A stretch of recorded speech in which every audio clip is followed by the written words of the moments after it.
particular, cada 26 de abril celebramos el Día Mundial de la Propiedad Intelectual para conocer la función que se desempeña en los derechos de la propiedad intelectual, que son muchos estos patentes, marcas, licenciados, derechos de autor, en el momento de la innovación y la creatividad. La campaña del Día Mundial de la Propiedad Intelectual de este año celebra el talento, el ingenio y la curiosidad y el valor de mujeres que impulsan el cambio en nuestro mundo y plasman nuestro futuro común. Estoy leyendo la programación de video, pero quiero decir algo muy importante. A veces pensamos en innovación y en empresas y pensamos en dinero, lo cual me parece muy bien, porque para hacer muchas cosas que queremos hacer necesitamos dinero. Ni la UNAM ni el país nos van a dar todo el dinero que queremos para poder hacer más investigación, para poderle dar más oportunidades a nuestros estudiantes, para poder apoyarlos para que viajen, también a nuestros profesores, para que ahora, ustedes saben que las publicaciones ahora cuestan. En fin, para todo eso necesitamos dinero y entonces pero lo importante de la innovación no es nada más eso, es que mejora nuestra vida cotidiana, la nuestra y de toda la gente que vive alrededor. Es pensar en cosas, en diseños que pueden mejorar la vida de muchas gentes. Y no es nada más el bienestar, porque vivimos más a gusto, que también es cierto, ¿no? Podemos tener aires acondicionados y podemos tener mejores carros, pero también tenemos dispositivos de salud que son muy importantes. Tenemos prótesis, tenemos cosas que mejoran la vida de muchas gentes que no podrían tener una vida cómoda si no es por todos estos diseños de gente muy creativa que les ayuda a mejorar su vida cotidiana. Tiene que ver con la salud, tiene que ver con la movilidad, tiene que ver con muchas otras cosas. Entonces yo quisiera que por un lado quitemos esta parte negativa de la innovación de las empresas como si estuviéramos vendiendo la UNAM. No estamos vendiendo la UNAM, estamos tratando de que las cosas que podemos hacer en la UNAM le sirvan a toda esa gente que paga la UNAM, y eso es muy importante. Entonces, bueno, las mujeres inventan cosas revolucionarias y hoy nos van a hablar tres de ellas que mejoran y transforman la vida de personas y han trabajado en astrofísica, nanotecnología, medicina, inteligencia artificial y robótica. Y hoy va a haber tres mujeres que nos van a platicar, y primero Candy, que es nuestra nueva secretaria de vinculación y que aprovecho para presentárselas a todos ustedes. Ella nos va a dar una pequeña plática y después va a haber un panel de tres doctoras de la comunidad universitaria que nos van a decir qué es lo que ellos han hecho. Candy es bióloga por parte de la Universidad Veracruzana, doctora en Ciencias Biomédicas por parte de la UNAM y maestra en Comercialización de la Ciencia y Tecnología por parte del CIMAD y la Universidad de Las Vegas. Desde 2009 ha trabajado ayudando a los investigadores de las universidades y centros de investigación a transferir sus invenciones al mercado, primero en la UNAM, después en el INAOE y posteriormente en la unidad Irapuato del CIDESTAD. Como directora ejecutiva del Parque de Innovación Agrobiotech, logró la creación de 27 empresas y una inversión mayor a 60 millones de pesos en proyectos de innovación. Consiguió que Agrobiotech fuera galardonado con el Premio Nacional del Emprendedor en la categoría de organismos impulsores del ecosistema emprendedor, que es reconocimiento con la Oficina de Transferencia de Tecnología para CONACYT y la Secretaría de Economía. Ha impartido cursos de pre y posgrado en temas de innovación y negocios de base tecnológica, tanto en México como en el extranjero, y ha sido conferencista en múltiples foros a nivel nacional e internacional. Es instructor y líder de la metodología iCorps de la National Science Foundation en México. Ha participado como evaluador en varios programas enfocados a innovación y desarrollo tecnológico y es mentora de emprendedores en diferentes programas de innovación de base tecnológica. Y lo más importante es que ahora es nuestra secretaria de vinculación. Y créanme que nos la han querido quitar por todos lados. Pero ganamos porque afortunadamente cree que este es un buen lugar para hacer estas cosas. Muchas gracias.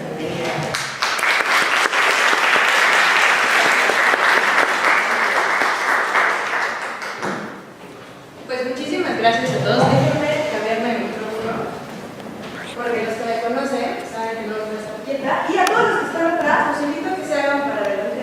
Y en una de esas es como más fácil interactuar con ustedes. ¿Me parece bien?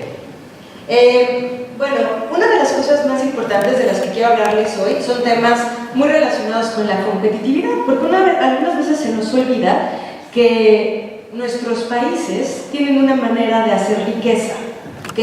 Y si ustedes se acuerdan, hace muchísimos años los países más ricos eran aquellos que tenían recursos naturales, ¿no? Entonces los países que eran sumamente competitivos eran aquellos que tenían acceso a árboles, a madera, a frutas, a tierra, a agua, ¿de acuerdo? Y esos eran los países que dominaban el mundo. Y como saben, México no tiene nada de eso y por eso nunca hemos sido competitivos, ¿no? Después, viene una revolución impresionante en donde empezamos a hacer cosas en serie y en línea, ¿ok?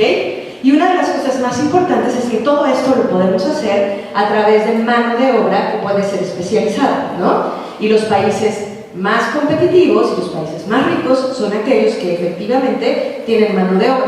Y otra vez, México al parecer tampoco tiene mano de obra porque nunca hemos sido un país rico, ¿no? ¿Qué? Entonces, si se dan cuenta, la manera en la que nosotros hacemos riqueza como países ha cambiado a lo largo del tiempo y en este momento estamos en un punto clave en donde los países más competitivos son aquellos que se mueven a la economía del conocimiento. Y la economía del conocimiento no significa otra cosa que hacer que todo lo que ustedes han aprendido y desarrollado a lo largo de su vida, ni siquiera estamos hablando de su carrera, a lo largo de toda su vida, puede servir para resolver problemas. Y ya ni siquiera, gracias a las telecomunicaciones, tenemos que estar en el mismo lugar para hacerlo. A eso se le llama economía del conocimiento. Y si lo piensan bien, la verdad es que México ha sido muy bueno generando recursos humanos de alto nivel como maestros y doctores, pero tampoco seguimos siendo un país rico y poderoso, y mucho menos un país competitivo, a pesar de que tenemos grandes mentes en nuestro país, y más en esta facultad, ¿están de acuerdo? Entonces, algo que es importante es que cuando nosotros hablamos de competitividad, es justamente esta capacidad para atraer y retener talento e inversión. Entonces yo diría, atraer talento, sí, un montón, ¿no? Tenemos una comunidad enorme en la universidad, tenemos una comunidad enorme en los diferentes centros de investigación que tiene CONACYT, en los centros de investigación privados. ¿Los retenemos? Híjole, no lo sé, porque también es cierto que pues todo aquel que estudia un posgrado quiere ser académico, profesor o investigador, y no me dejarán mentir, pero pues no hay clases, ¿no? O sea, no hay manera de que incursionemos en la parte académica, y esto tampoco es porque las universidades no quieran, la verdad es que estamos limitados de espacio, tampoco es tan trivial estar generando clases, ¿de acuerdo? Y aquí es en donde viene la parte más importante, porque para que nosotros podamos ser competitivos, lo que necesitamos es generar innovación. Y una cosa que me causa muchísimo ruido toda la vida es que la gente usa la palabra innovación de manera desmedida y nadie sabe lo que significa, ¿no? Entonces ahora, por ejemplo, vas a un restaurante y te dice huevos con una salsa innovadora, ¿no? ¿No? Y vas con tu mamá y le dices, mamá, ese caldo de pollo sí que es innovador porque le pusiste cilantro, ¿no? Y así estamos usando la palabra innovación y no necesariamente es cierto. Y una cosa que es importante es que cuando yo, que estoy tratando justamente de ayudar a los investigadores a que saquen esto al mercado, les pregunto, ¿quién tiene algo innovador? La gente cree que tiene muchísimas cosas innovadoras y adivinen qué, pues no, ¿no? Y ahí es donde quiero empezar, porque no significa que las cosas no sean innovadoras y ya, significa que tenemos que volverlas innovadoras. Y para volverlas innovadoras necesitamos todo un proceso. Hay tres palabras importantes que quiero poner sobre la mesa: descubrir, inventar, innovar, ¿ok? Entonces, si lo ponemos, y no estoy diciendo que esto sea verdad, solo lo voy a poner como un ejemplo muy sencillo. Cuando nosotros hacemos ciencia básica, lo que estamos haciendo es descubriendo cómo está la naturaleza, ¿no? O sea, al final hacemos una serie de experimentos para describir cómo funciona la naturaleza, y esos son descubrimientos. Las cosas así estaban, nosotros a través de metodología científica podemos definir algunas reglas, algunas cosas que hacen que siempre funcionen de la misma manera, y a eso le llamamos un descubrimiento. ¿Están de acuerdo conmigo? Si yo hago un descubrimiento, ¿cómo lo anuncio? ¿Cómo le digo a la gente que estoy haciendo un descubrimiento? Un artículo científico. Perfecto. Ok. Ya que tengo todo esto en artículos científicos, entonces tengo gente que empieza a buscar toda esa información y entonces se le empiezan a ocurrir ideas, ¿no? Ay, si hacemos un cacharrito así, si le ponemos así, y eso es una invención, ¿ok? para que algo sea una invención ya debe tener un componente humano. O sea, les juro que no hay manera, bueno, de hecho la definición, creo, de la propiedad intelectual dice que tiene que haber un componente humano. A eso se le llama una invención, ¿ok? Y está bien, ¿cómo sé o cómo digo que estoy haciendo invenciones? ¿Cuál es mi...? ¿Cuál es? Patentes, porque escribo patentes, ¿no? Escribo una patente y digo, ah, miren, esta invención es mía, ¿de acuerdo? Pero eso no es suficiente, la verdad es que tenemos un montón de patentes, pero para que algo sea innovador, la parte más importante es que tiene que estar en el mercado, y ahí es en donde nos falla muchísimo. Porque que yo tenga una invención no significa que sea buena o no, es una invención y seguro es buena. Que sea innovadora depende de si hay alguien que de verdad va a sacar el dinero de su bolsa y me lo va a comprar, ¿de acuerdo? Ahora, ¿cuántos de ustedes que creen que tienen innovaciones realmente han generado dinero por eso? ¿No? Bueno, no voy a decir nadie, porque eso es muy, Cristina sí, ya se está riendo aquí, porque ella sí ha generado dinero, ¿no? Pero una de las cosas importantes es esa, ¿no? O sea, y no significa que una invención sea más o menos porque no tenga mercado, simplemente una invención es una cosa y una innovación es otra cosa, ¿de acuerdo? Pues como yo soy súper fan de las definiciones, les pongo esto, porque además la intención es que a todos los que vinieron les compartamos la presentación, pero el manual de Oslo es quien define la innovación como la introducción de un producto o servicio nuevo o mejorado, porque también es eso, o sea, la verdad es que, y no me van a dejar mentir, como mexicanos mejoramos todo, y mejoramos todo porque somos una cultura que se la vive quejándose, ¿no? O sea, piénsenlo, y todos nos quejamos de cosas que no funcionan al menos 5 veces al día, ¿no? Todos tenemos cosas de las que nos quejamos. Si se ponen las pilas y entonces tratan de resolver algo, eso se llama innovación, porque seguro se lo van a poder vender al vecino, y luego el vecino se lo va a vender al vecino de punto, y eventualmente llegará riqueza económica a sus manos, ¿no? Pero somos personas creativas, la verdad es que nuestra sociedad es una sociedad creativa, lo que pasa es que a veces ponemos nuestros esfuerzos en resolver problemas que nadie tiene, y a eso voy a llegar después, ¿de acuerdo? Pero algo que también es muy importante es que pues tampoco es que todas las ideas y todas las invenciones se conviertan en innovación. No es cierto que no les digan, no funciona así, ¿no? Una de las cosas más importantes es que de verdad son muy pocas. Pero si yo no tengo un pool enorme de ideas, pues tampoco voy a generar nunca productos, procesos o servicios. Y algo que nos pasa mucho es que cuando yo llego con los investigadores, que aquí tengo un claro ejemplo de la brutalidad a la que nos enfrentamos, y les dices, oye, ¿y qué es lo que tienes? No, pues tengo esto que va a hacer que esto sea más eficiente. Está padrísimo, ¿no? ¿Y quién lo necesita? Todos. ¿Y a cuántos les has preguntado? A uno que es mi compadre, pero él me dijo, ¿no? Y entonces nos pasa muchísimo. La verdad es que nos enfrascamos en esta parte en donde creemos que estamos resolviendo cosas, y sí, probablemente sí, pero si las cosas no son fundamentales para la empresa o para la industria, no nos lo van a comprar y por lo tanto no lo vamos a convertir en innovación, ¿de acuerdo? Y aquí la parte importante que quiero que se les quede así grabada en la cabeza es que innovación no hay otra manera de que sea más que una invención, más un mercado, y lo estoy vendiendo, ¿de acuerdo? Todo lo demás se llaman invenciones y no está mal, necesitamos muchas también, ¿sale? Pero cuando hablamos de innovación es porque hay un mercado que está poniendo ahí dinero porque le estoy resolviendo algo fundamental. Ahora, ¿cómo empieza una innovación? Y esa es la parte más bonita. La verdad es que la mayor parte de las innovaciones han empezado tratando de resolver problemas. Yo todavía no nacía, pero por ahí de los años 70 había dos grandes potencias mundiales. Una era Estados Unidos y la otra era Rusia, ¿no? Y estaban peleándose por llegar al espacio. No es cierto, ya habían llegado al espacio los dos, más bien ahora se estaban peleando por mandar humanos, porque creo que ya habían mandado changos, perros, plantas, todo, ¿no? Pero ahora había que mandar humanos. ¿Para qué queremos mandar humanos? Pues muy fácil, porque un humano nos va a dar más información de lo que nos puede mandar un perro, una planta o un chango, ¿están de acuerdo? Y para eso, ¿qué necesito? Pues que la gente pueda tomar anotaciones, ¿de acuerdo? Y no traigo aquí una pluma, pero pues supongo que todos han usado una pluma. ¿Ustedes con una pluma pueden escribir en el techo? ¿Por qué no? Bueno, necesitas papel, pero con la pluma puedes escribir en el techo. Por la gravedad, ¿no? Porque esta cosa funciona con gravedad, o sea, está el tubito, necesito que entre aquí, o sea, la tinta, y llegue acá y escriba, ¿y qué no hay en el espacio? Exacto. Entonces, si en el espacio no hay gravedad, pues esta cosa no sirve, ¿no? Entonces, Entonces la NASA empezó a generar una cantidad absurda, pero absurda, de prototipos para hacer una pluma cero gravedad, ¿no? Mientras que los rusos mandaron a sus astronautas con la pesquisa. Mismo problema, una solución, y aquí yo les preguntaría, ¿la pluma cero gravedad es una innovación? ¿Por qué no?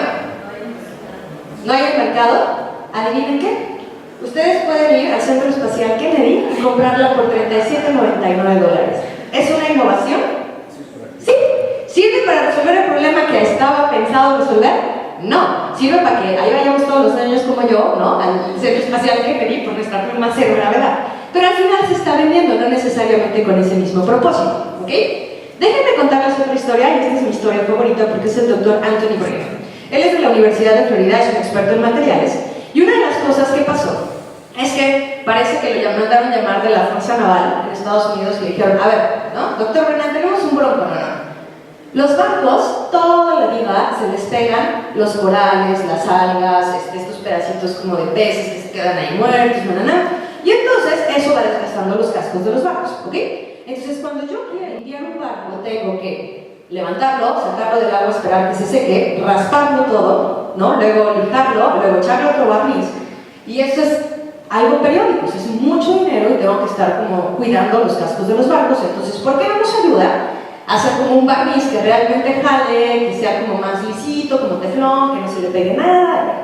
Total que se llevan al Dr. Brennan a Pearl Harbor y cuenta la leyenda, bueno, en realidad él lo cuenta así, que estaba un día sentado y entonces ve pasar una tortuga, ¿no? Y la tortuga igual, así, corales, algas, pescados, todos, el caparazón lleno de cosas, ¿no? Y ve pasar una ballena y misma historia, ¿no?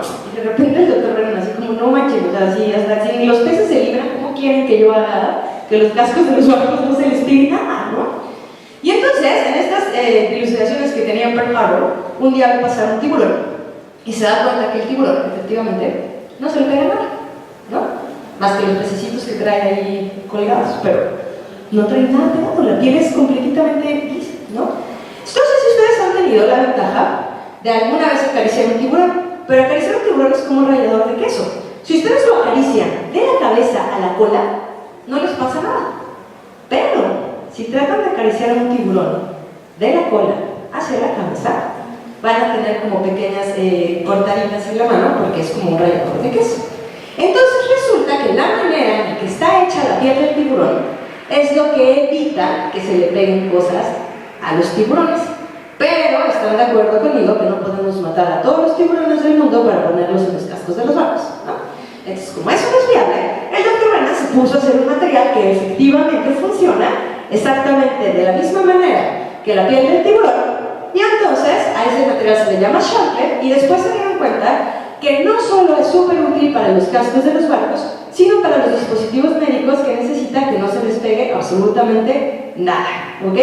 Entonces, el Dr. Brennan tiene su empresa, que es Shankler, bueno, ya ahora nada más está en el consejo, pero ha generado mucho dinero con esta invención, que uno, ni se está vendiendo para los barcos, ¿no? Y dos, fue algo que hizo a través de un descubrimiento y al final logró monetizarlo a través de un material, ¿de acuerdo? Ahora, esta historia es súper linda, la neta es que no siempre es así, pero una de las cosas que nos pasa mucho es que todos estos mecanismos están basados en la creatividad. Entonces a mí me encanta cuando doy las clases de creatividad y lo primero que dices es, ¿por qué están aquí? ¿No? Es que quiero ser más creativo. O sea, sí, pero eso no te lo doy una clase, ¿no? Ahora, hay gente, aunque no lo crea, que cree que no es creativa. Y yo siempre lo he pensado al revés. Lo que todos somos creativos, lo que pasa es que no siempre sabemos cómo expresar. Pero desde el momento en que ustedes han elaborado una mentira para que sus papás nos dejen salir en la noche, no me digan que no son creativos. Todos hemos sido creativos en alguna vez en la historia, ¿de acuerdo? Pero bueno, hablando justamente de resolver problemas, les voy a poner dos ejemplos súper importantes. Es de Josephine Gares, porque, y aquí es donde me acuerdo mucho de una familia con la que nos estamos quedando ahorita, porque esta mujer hizo un invento maravilloso, ¿ok? Pero uno pensaría, ¿no?, que esta mujer era una mujer de casa, con 11 hijos, que se la pasaba lavando trastes todo el día, ¿no?, que además la cocina siempre era un desastre. Pues no, o sea, resulta que es una señora súper rica, que estaba muy preocupada porque la servidumbre le rompía su porcelana. ¿Okay? Eso sí era un problema. ¿Y qué creen que inventó? La lavadora de platos, ¿no? ¿Qué? Porque tenía que alimentar a 11. No, es porque la señora estaba harta de que efectivamente le rompieran su porcelana. Y así es como ella inventó la lavadora de platos. Obviamente se llenó de un equipo de ingenieros que les ayudaron, ¿no? Le ayudaron en ese momento, pero ella se inventó la lavadora de platos. La otra es Mary Anderson, que ella es una agricultora de Estados Unidos. Parece que tuvo una vida terrible, ¿no? Y entonces ella se hace cargo justamente de los viñedos de la familia. Y su mayor problema toda la vida es que ella es la que tenía que ir, no me acuerdo, pero de donde estaban los viñedos de California a donde los vendían, y se iba en tren. Y cada vez que llovía, el maquinista hacía 1 o 2 horas más porque tenía que apagar la máquina, bajarse, limpiar el parabrisas, regresar, volver a prender la máquina, etc. ¿Y qué creen que inventó? El limpiaparabrisas, ¿no? ¿Por qué ella lo usaba? No, porque estaba harta de no llegar a las citas para vender el vino, ¿no? Porque el señor maquinista tenía que parar la máquina.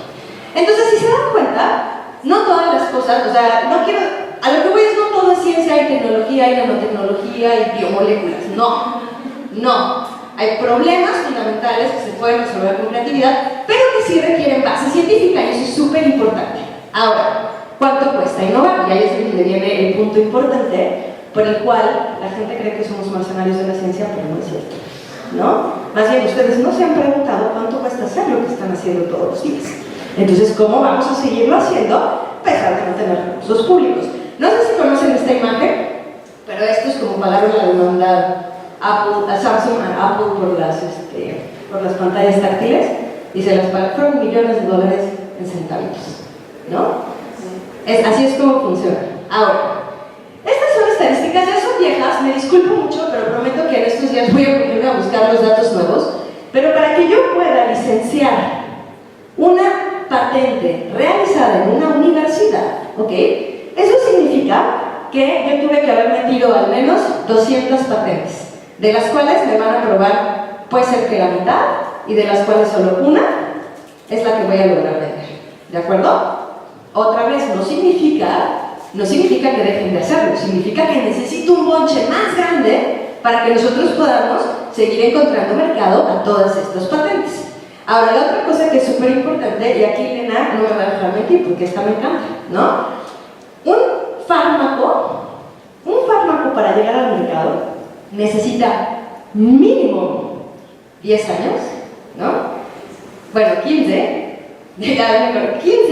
y además 80 millones de dólares, ¿no? Entre todo el desarrollo. Entonces, si alguien tiene un tío rico que tenga 800 millones, por favor me pasan su número, porque tenemos muchos fármacos en la UNAM, ¿no? Pero la verdad es que nadie los tiene. Y la universidad no los va a tener, eso también es súper importante, porque tampoco debería ser responsabilidad de la universidad hacerlo. ¿De quién sí debería ser responsabilidad? De las empresas, ¿no? Y aquí es en donde todo el mundo, y estos son todos los investigadores, que no veo muchos, pero estos son todos los investigadores en donde es que la universidad es increíble, pero ¿por qué no se ha vendido? ¿No? ¿Por qué creen que no se vende la tecnología que desarrollamos en las universidades? Porque nunca se vinculan con las empresas. Te voy a decir, puede ser, hay algunas que sí, pero eso es un muy buen factor. ¿Por qué más no se vende la tecnología que se desarrolla en las universidades? Porque porque no se difunde, ese es otro factor. ¿Qué más? Gracias. Porque resulta que seguimos desarrollando cosas que nadie quiere, ¿no? Que están bien bonitas, pero que nadie quiere. Y peor aún, seguimos desarrollando cosas sin ir a preguntarle a la gente qué necesita. ¿Cuántos de aquí son papás? Ok, de los que, papás y mamás, ¿no? Bueno, ¿cuántos de aquí? Oh, perdón. ¿Cuántos de los que están aquí se atreverían a hacerle una fiesta a su hijo de 6 años sin preguntarle cuál es su personaje favorito? ¿Cómo te fue? Cuéntanos cómo te fue, ¿no? Pero ven mi punto, o sea, si es algo que hacemos cotidianamente, y antes de que el niño me haga un berrinche, porque ahora ya no le gusta, no sé qué está de moda, pero ya no le gusta He-Man, que eso era en mis tiempos, y ahora le gusta Spider-Man, ¿no? Voy y le pregunto, y no le pregunto una vez, le pregunto 2, y además hasta una semana antes me aseguro de que no le hayamos cambiado de idea. ¿Están de acuerdo? Y eso no lo hacemos con las empresas. Entonces sigo desarrollando cosas sin haberle preguntado a la empresa antes. Entonces déjenme contarles también otra cosa muy bonita. Esta es una historia, aquí tengo un testigo de cuando aprendí a nadar en la UNAM, ¿no? Porque yo sí sabía nadar, pero no sabía nadar de competencia.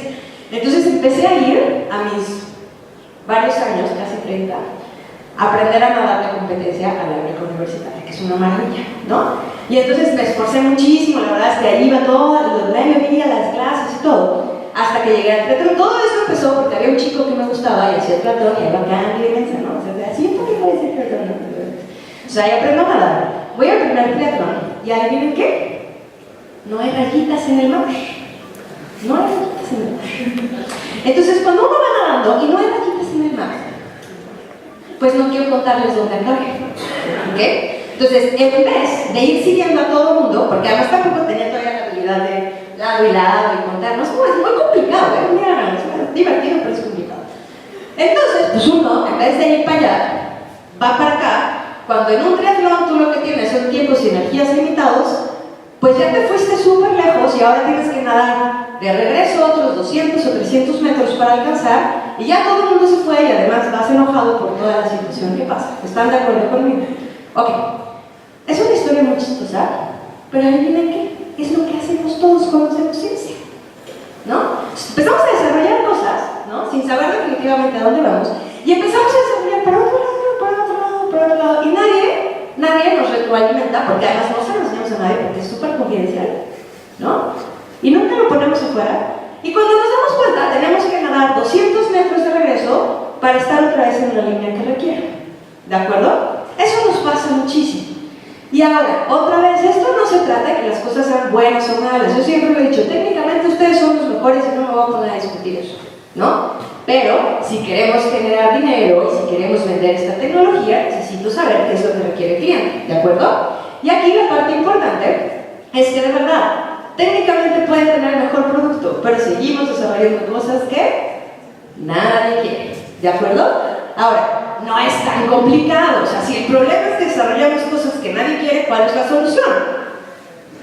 Voy y pregunto, ¿no? Pero, honestamente, no estamos acostumbrados a que la gente, a nosotros los científicos, nos diga que estamos mal, o nos diga que, pues así no sirve, ¿no? O nos diga que lo que hemos hecho los últimos 10 años de nuestra vida, pues no necesariamente está resolviendo el problema que creíamos que resulta, ¿de acuerdo? Entonces es muy complicado, no estoy pidiendo que lo hagan ustedes, pero es una buena manera de empezar, ¿no? Ahora, la otra cosa que es súper importante es que no están solos, y por ahí lo decían y también es fundamental, tampoco se trata de que lo hagan ustedes. A menos de que en cada facultad tengamos ingenieros de productos, gente de mercadotecnia, bueno, gente que sepa, por ejemplo, de análisis de costos, no vamos a hacer nosotros que nos lo hagamos. Pero dentro de las facultades tenemos que tener esta apertura para saber que ese es el tipo de información que requerimos para convertir todas estas invenciones en innovaciones, ¿de acuerdo? Y otra vez, no lo vamos a hacer solo, necesitamos vincularnos, y para vincularnos, una de las cosas que nos cuesta mucho es que vivimos en una sociedad que no se basa en la confianza, ¿ok? Y eso es muy complicado. Pero piénsenlo así, a veces la onda de vincular va más allá de eso, ¿no? Y yo lo veo como una carne asada, ¿de acuerdo? Yo, así como me ven, soy una floja de lo peor. No me gusta cocinar, además no me gusta el picante, entonces si hago una salsa sabe horrible, no cocino con sal, ¿no? O sea, a nadie le gusta mi comida. Entonces si vamos a sacar una carne asada, ¿yo qué pongo? La casa, ¿no? Ya, ahí se ven, lleguen todos a la casa. Pero seguro hay alguien que sí le gusta hacer la carne, seguro hay alguien que tiene la tortillería increíble, que hace toda la señora, que hace tortillas de mano increíbles. Y entonces cada quien va poniendo la cosa que puede para tener una carne asada padrísima en casa de quien sea, ¿no? Pero cada quien pone lo que sabe hacer mejor. Y eso es lo que a veces se nos olvida. Cuando nos vinculamos, una de las cosas que nos pasa es que queremos controlar todo y eso es imposible. En realidad, vincularse se trata de llevar a la carne asada lo que sabes hacer mejor, ¿no? Y entender que como cada quien está llevando una parte que es más o menos igual, pues es un acuerdo al que hemos llegado en conjunto, ¿sale? Pero, pues muchas veces no pasa, ¿no? Entonces, no lo pongan, no lo echen en saco roto, porque cuando ustedes quieran generar convenios de vinculación o cuando quieran generar estos acuerdos, es un ganar-ganar y es, oigan, yo solo sé hacer esto, ¿no? Y eso es lo que pongo y sé que es para un bien común y un objetivo, que a veces también se nos olvida, ¿no? Pero de eso se trata vincular. Y algo que nos pasa mucho es que, bueno, uno, sí somos tardados, somos la universidad, somos burocráticos, somos la universidad, las empresas no nos entienden, ¿no? Pero pues necesitamos un montón de actores, necesitamos al gobierno, necesitamos las empresas y necesitamos la academia, y por más que hagamos foros y pues los pongamos en el mismo lugar, no se van a comunicar de la misma manera. En realidad necesitamos ayudar a que todas estas cosas pasen y pasen de manera natural, lo cual obviamente va en contra de la naturaleza porque nunca se han hablado, pero si nada más los pongo en una sala no van a platicar. Entonces empezar a generar esta conversación en la que hablemos el mismo idioma es súper importante, y aquí lo que les diría es, sí, es súper difícil, es súper complicado, es súper tardado, pero si no empiezan ahora, no van a empezar nunca. Entonces empecemos a buscar estas oportunidades de vinculación, y seguro se nos caerán 2 o 3 tratos antes de que hagamos uno bueno, pero de cada uno de ellos tenemos que aprender, ¿de acuerdo? Ahora, cada uno de ustedes, algo que tiene que es muy importante, es que cuando estudias ciencias, puedes hacer un montón de cosas diferentes, ¿de acuerdo? Puedes ser un académico, puedes ser alguien que se dedique, y eso me gusta mucho, a hacer marcos regulatorios, por ejemplo, políticas públicas. Puedes ser un divulgador, que eso también necesitamos, y de repente no tenemos gente que haya estudiado ciencias que se dedique a estas áreas, pero algo que es real es que ni crean que todos van a acabar trabajando en la academia, se los advierto, ¿no? Tienen que pasar 2 cosas. Ya no lo voy a decir porque me van a correr, ¿verdad? Pero tiene que jubilarse mucha gente, lo cual no va a pasar. Entonces tenemos que esperar a que la naturaleza haga lo suyo, ¿no? Y es cierto, véanlo, y es cierto, ¿no? Pero así es aquí en Chile. O la otra es que deberíamos abrir miles de universidades y centros de investigación para lo cual necesitamos miles de millones de pesos que tampoco va a dar el Estado. Entonces, no va a pasar, ¿de acuerdo? No va a pasar. Y si no va a pasar, pues una de las cosas que nos preocupa es, si cada año yo estoy graduando 5,000 doctores en todas las áreas, y cada año yo solo abro 500 plazas de CONACYT, ¿no? Pues no me salen las cuentas, ¿no?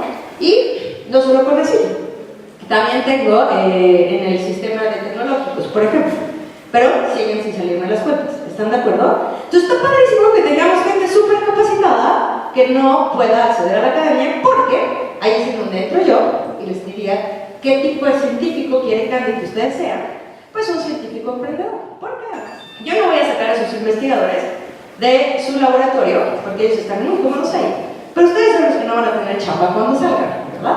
Entonces, ¿por qué no empezamos a trabajar juntos para que aquello que ellos tienen en sus laboratorios, nosotros lo pongamos en una empresa de base tecnológica que ustedes van a construir, obviamente con ayuda del investigador, al que vamos a dejar como miembro del consejo, no como director de la empresa, nunca jamás, ¿no? Y buscaremos a alguien que sí pueda dirigir la empresa, y ahora sí, ¿no? Empecemos a comercializar todo aquello que estamos desarrollando en nuestras universidades y centros de investigación. ¿De acuerdo? Son datitos, ya con esto me voy para dar oportunidad a que nos platiquen estas 3 mujeres maravillosas sobre su experiencia de ser inventoras o participar en los procesos de inversión en México. Pero se acuerdan que les decía, ¿cómo sé que un país está haciendo descubrimientos? Por artículos científicos. Entonces, si yo busco qué lugar ocupa México en la producción de artículos científicos, México ocupa el lugar número 29 de 239 países. No está mal, ¿no? Uno creería que estábamos bien abajo, y no, 239, o sea, estamos en la primera mitad del primer cuartil. Es altísimo, ¿ok? ¿Cómo sé que México es un país, o cómo sé que los países están haciendo inventos? ¿Qué mido? Patentes, pero patentes hechas por mexicanos, ¿no? Porque acuérdense que todo el mundo patenta en todos lados, y aquí lo que estoy buscando son mexicanos que patentaron en México, ¿de acuerdo? ¿Y adivinen en qué lugar estamos? En el 31 de 140. Sigo estando en el primer cuartil. Así que, no manchen, ¿no? O sea, así como muy mal, no estamos. ¿Cómo sé que los países están generando innovación? Es muy difícil, hay un índice, entonces no se preocupen, son como 27 indicadores. Pero hay un índice que es el índice de innovación de los países, y ahí es donde todo se viene para abajo. Entonces resulta que somos buenísimos descubriendo, buenísimos inventando y malísimos vendedores. Lo cual me parece sorprendente cuando tengo todo un escuadrón de gente en el metro que nos vende cualquier cosa. ¿Ok? Ahora, aquí es en donde viene la mayor pregunta. Entonces, ¿qué es lo que nos hace falta? falta? De verdad, ¿qué es lo que me está haciendo falta? Tengo grandes descubrimientos, grandes invenciones y bien poquitas innovaciones. Pues, me falta gente como ustedes. Déjenme ponerles esa gente, todos son mexicanos, todos tienen menos de 30, bueno, no, ahorita ya no, pero todos pueden decir que tienen menos de 35, ¿no? Y todos han sido reconocidos por ser gente que ha desarrollado empresas con su tesis de licenciatura. Entonces, pues así como querían que son poquitos, pues tampoco, ¿no? Entonces, bueno, lo que les diría es, los invito a que cambiemos este hecho de hecho en México a creado en México, porque tenemos un potencial enorme, a que piensen que de verdad no van a tener trabajo cuando salgan de aquí, esa es la triste realidad, ¿no? Pero son gente súper preparada, entonces vamos a ayudarle a esos investigadores que están en nuestras universidades y centros de investigación a sacar lo que está ahí, convertir a empresas y vivir de eso. En el proceso van a aprender muchísimo, pero también, y esa es la cosa más bonita, van a tener trabajos de calidad. Porque lo que nos pasa es que muchos de nosotros, ¿no? Y les decía, mucha gente en biología acaba siendo químico de laboratorio, ¿no? Que además ni siquiera sabemos ser químicos de laboratorio, pero la gente cree que sí, ¿no? La intención es que generemos estos empleos de alto valor, que ayudemos a nuestros investigadores a vincularse, porque además ellos tampoco nunca tienen tiempo, ¿no? Porque ellos tienen otras cosas que hacer, pero sí es nuestra chamba ayudarles a generar estas empresas para que las cosas salgan al mercado, ¿de acuerdo? Y aquí me despido para dar oportunidad al panel. Muchísimas gracias.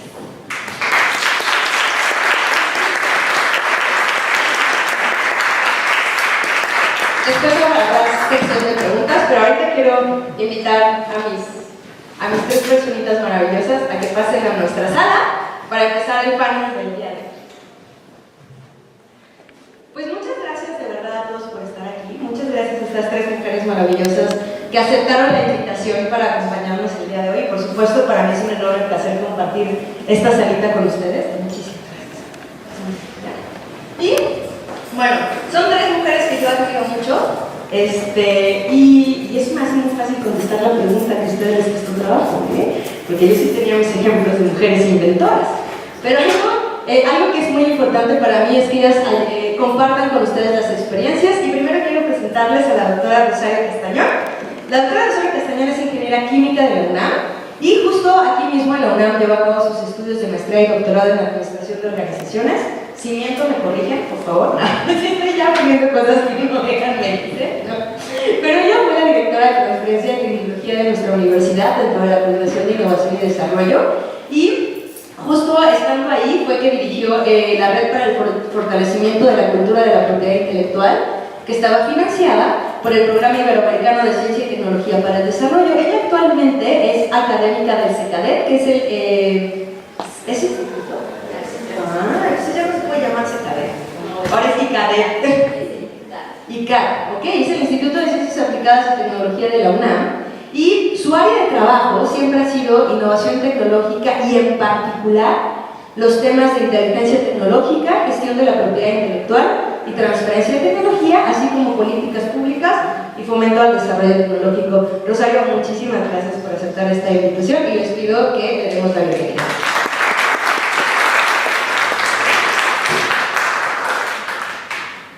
Sé que no pueden ver lo que está atrás, pero puse su foto para que la gente sepa quién es.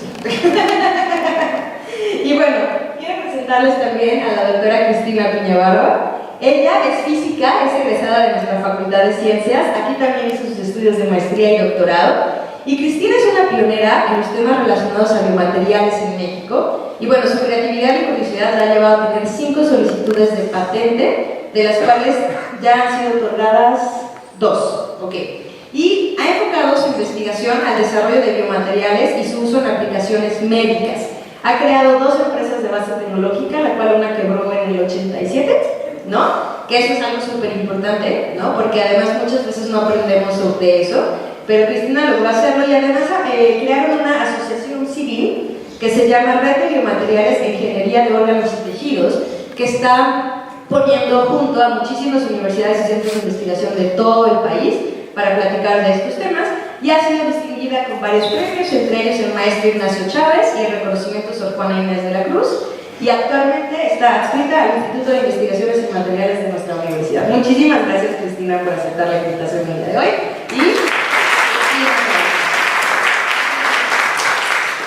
Y tenemos a la doctora Elena Ruiz Azuara, que ella es licenciada en química, decía en química purísima, porque no es química pues solo química, y hizo su licenciatura en la UNAM y su doctorado lo realizó en la Universidad de Edimburgo, en el Reino Unido.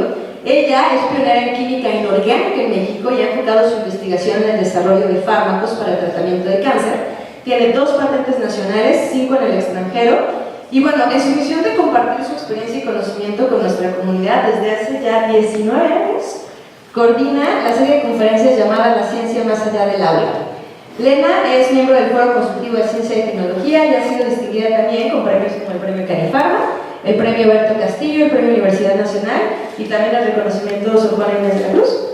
Y bueno, actualmente es profesor titular de la Facultad de Química de la UNAM. Muchísimas gracias, Lena, por estar aquí.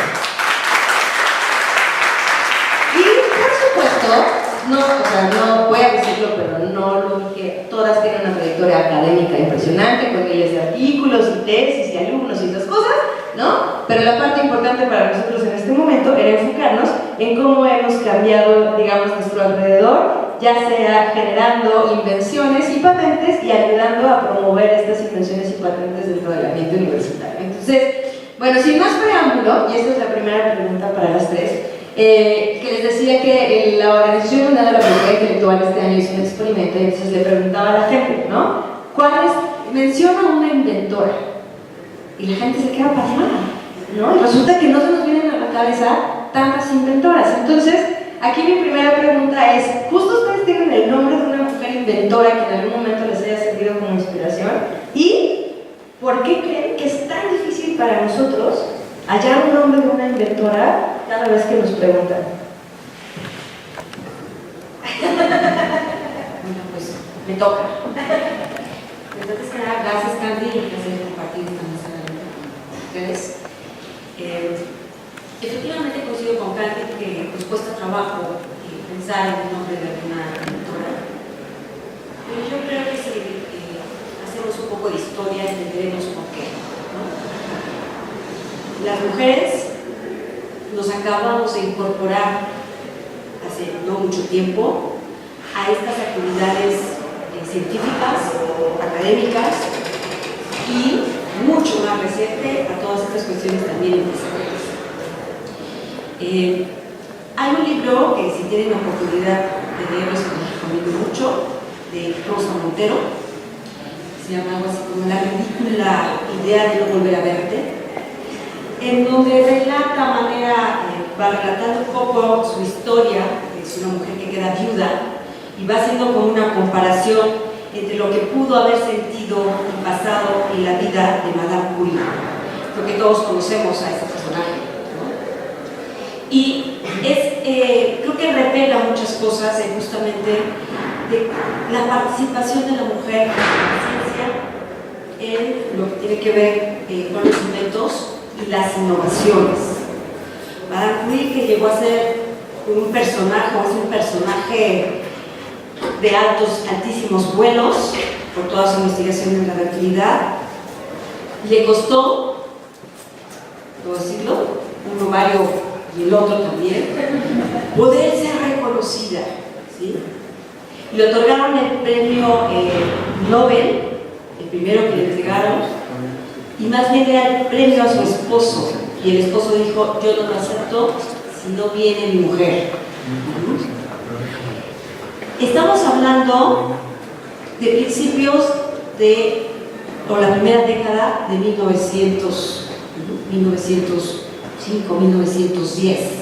Entonces podemos decir que la participación de la mujer en estos ámbitos es muy reciente. Entonces, cuando decimos ¿dónde están? Sí las hay, ¿sí? Por supuesto que las hay, pero no tan visibles. Tenemos un poquito más de 100 años. Este personaje, fue la primera mujer en ocupar un cargo académico en la Sorbona en París. Si ustedes ven en los congresos en que participaba, eran hombres, y ella, ¿no? Entonces nos ha costado mucho trabajo. Entonces, no es que no las haya, seguramente muchas de las cosas que usamos son elementos o son cosas que se le ocurrió a una mujer. Desde los cosméticos, desde como preparaciones caseras para solucionar algún problema relacionado con la crianza de los hijos, ¿no? Pero bueno, se quedan allí en un ámbito mucho más pequeño, porque ya lo señaló Candy, una cosa es crear, otra cosa es inventar, y otra cosa también es poner en el mercado. Pero casos de mujeres que han puesto o han conseguido esas tres cosas, pues sí tenemos ejemplos. En el caso mexicano, pues está la doctora Piña, que seguramente nos platicará un poquito más de lo que él ha hecho, la doctora Elena, ¿no? Que ella pues con ese empuje en tratar de vincularse y poner realmente estas invenciones en un ámbito ya productivo, pues creo que son ejemplos a seguir. Y por último, pues otro ejemplo, por ejemplo, quisiera mencionar a la doctora Casas. Todos nosotros en este momento conocemos la leche deslactosada y seguramente la consumimos y la encontramos en los anaqueles por todos lados.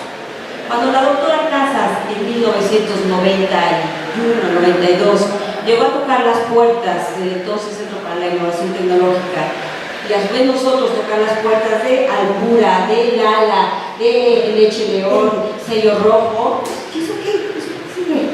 Eso no. Nadie tiene leche deslactosada, ¿no? Eso es una falta de visión de los empresarios. La doctora Casas, al igual que la doctora Piña, dijo, bueno, pues si quiero que esto que yo le veo potencial, que es algo novedoso, pueda realmente cristalizarse, se salió de la universidad y puso su empresa. Y ahora vean, o sea, la leche deslactosada ya es algo común, pero que además deja dinero, ¿sí? Entonces, bueno. Bueno, igual, Candy, muchas gracias y es un placer estar con esta parte de grandes mujeres y con todos ustedes. Con respecto a la pregunta de si me inspiró una inventora, pues yo le di muchas vueltas y la verdad es que no. Porque por falta de conocimiento, por falta seguramente de hacer una investigación, pero digamos, cuando yo me vi involucrada en el camino de patentar o de que lo que estábamos haciendo tendría algún futuro, lo que me urgía era apurarnos con esos 15 años que se convirtieron en 30 y pues sí, esa es la realidad, ¿no? Sin embargo, ya después pensando, aparte de todos estos desarrollos que han tenido las mujeres a lo largo de los siglos por resolver problemas domésticos de la familia, vendrían muchos nombres, ¿no? Que no conozco, pero seguramente que sí. Y quisiera yo hacer también una reflexión que menciona Rosario, sí. Siempre confundo los nombres, y que es, por ejemplo, en México, la primera mujer que se recibió de médico o de abogado fue a finales del siglo XIX. A principios del siglo XX fue la primera odontóloga, en ese orden, la primera odontóloga, no me acuerdo si es, después está la bióloga, la química, y eso sí lo recuerdo muy bien, 1967 fue la primera recepción de una física, ¿sí? Y lo recuerdo porque yo estaba estudiando química en la facultad, y se hizo pues mucha promoción de este logro, ¿no? De la primera mujer física, y la ingeniera pues posterior, ¿no? No tengo la fecha. Y si pensamos que el voto se le otorga en México a la mujer en el año 57, pues estamos hablando de muy corto tiempo en el cual la mujer se involucra en la participación de la etapa productiva, la etapa de aportar, de inventar, de crear, y posiblemente en un futuro cercano estaremos muchas más mujeres tratando de innovar o innovando ya en México, ¿no? Y menciono que si alguien me vino a la mente en este momento sentada aquí, fue una exalumna mía que ella inventó el Ariel, el jabón Ariel, una química egresada de la facultad, trabajando para Procter & Gamble. Ella es la inventora, se llama Gabriela Marmolejo, está en Londres y es inventora del Ariel. Bueno, pues yo no tengo mucho que agregar. La verdad es que cuando me hicieron la pregunta de qué mujer la pudo inspirar, inventora, lo primero que se me vino a la cabeza fue todas las mujeres que cocinan, de verdad. Porque además, digo, hay miles de mujeres que cocinan riquísimo, a mí no se me da, pero de veras cocinan riquísimo y son sus inventos además. Uno no los reproduce. Eso me llama mucho la atención porque aquí estamos ahorita en un mundo neoliberal, pero de globalización espantosa. Yo crecí en un mundo donde era local, ¿sí? Éramos más chiquitos, todo era más chiquito, más cordial. Había tiempo para desplazarse, ahora ya no hay tiempo para desplazarse. Era otro México y pues ahora tiene mucha importancia las patentes. Sin embargo, si me preguntan a mí mi opinión, no patente, ¿sí? Por varias razones. Número uno, los chinos no han patentado nada. Yo no sé si ahorita ya estén patentando, pero los trataban como esclavos. Hasta hace muy poco, yo fui a China hace 10 años, y hay miles de empresas produciendo para los grandes consorcios de Europa y América del Norte, claro. Por 3 centavos al día trabajan 24 horas. Se fueron para arriba los chinos porque tuvieron que transferir las tecnologías a China para que pudieran hacer lo que ellos querían, como lo querían. Los chinos no patentaron y ahora son la potencia número 1, ¿sí?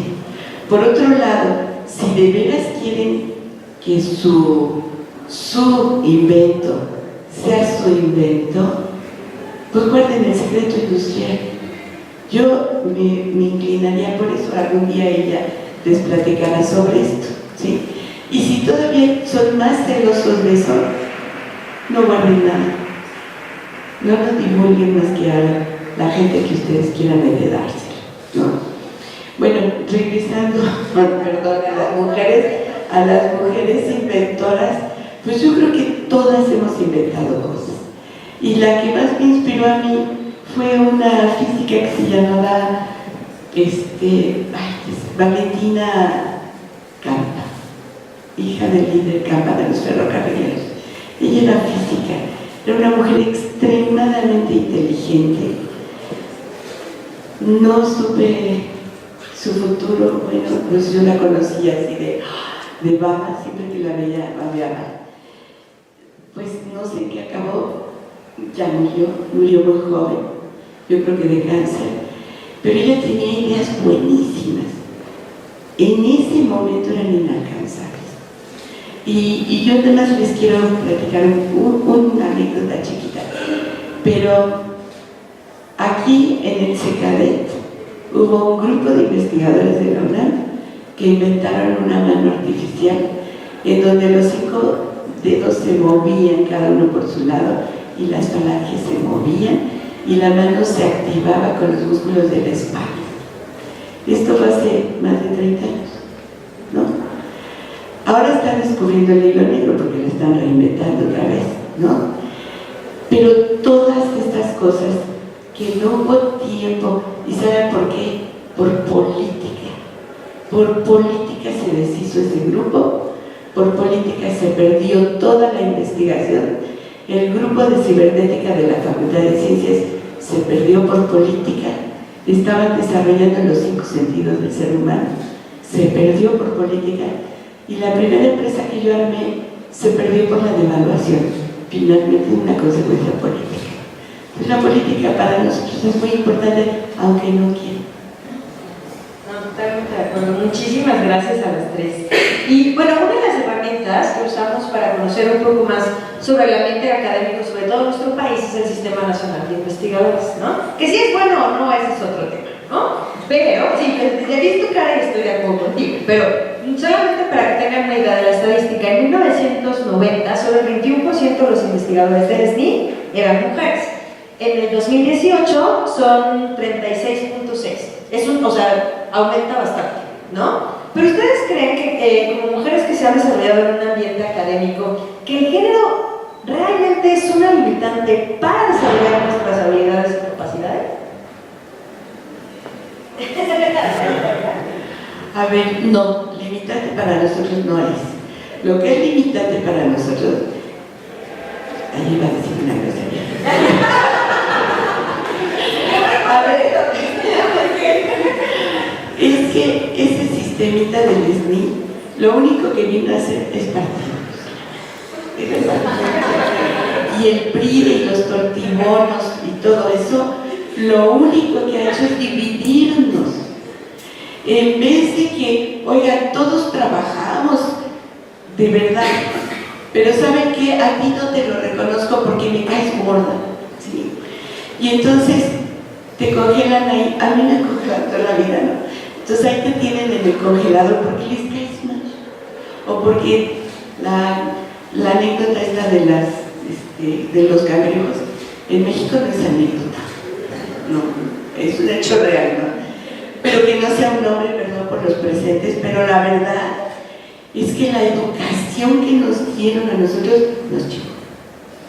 Entonces, caray, mi madre me dijo algún día, mi madre es la primera arqueóloga mexicana que hubo, y me dijo, ¿quieres que un proyecto tuyo se lleve a cabo?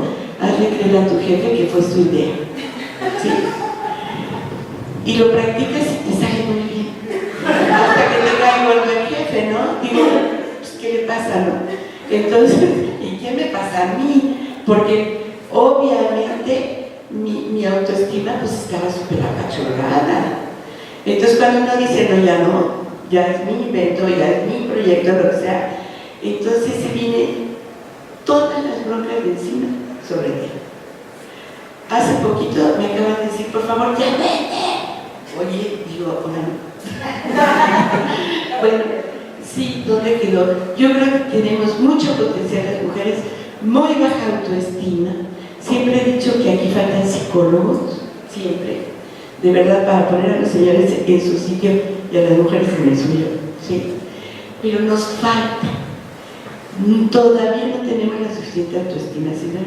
Sería otro México. Gracias.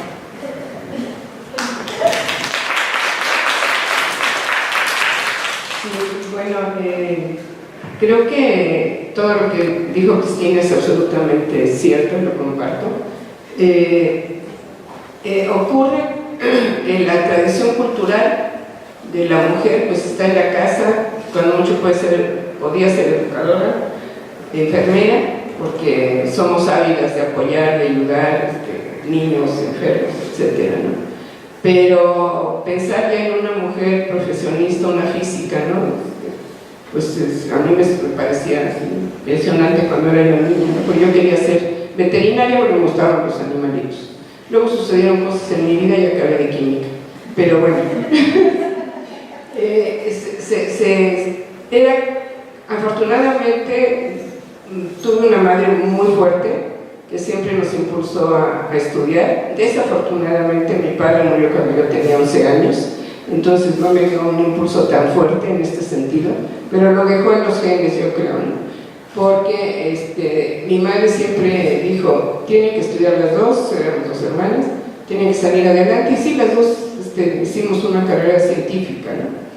Gracias a su apoyo. Pero el reconocimiento de la mujer en el ámbito, por ejemplo, de la química, que es el que conozco un poco más, pues es el trabajo de laboratorio manual está descargado en las universidades, en los laboratorios y en la industria en mujeres. Eso es absolutamente cierto, ¿no? Pero el jefe inmediato y el jefe de hasta arriba, siempre hasta la fecha muy cercana, son generalmente hombres, ¿no?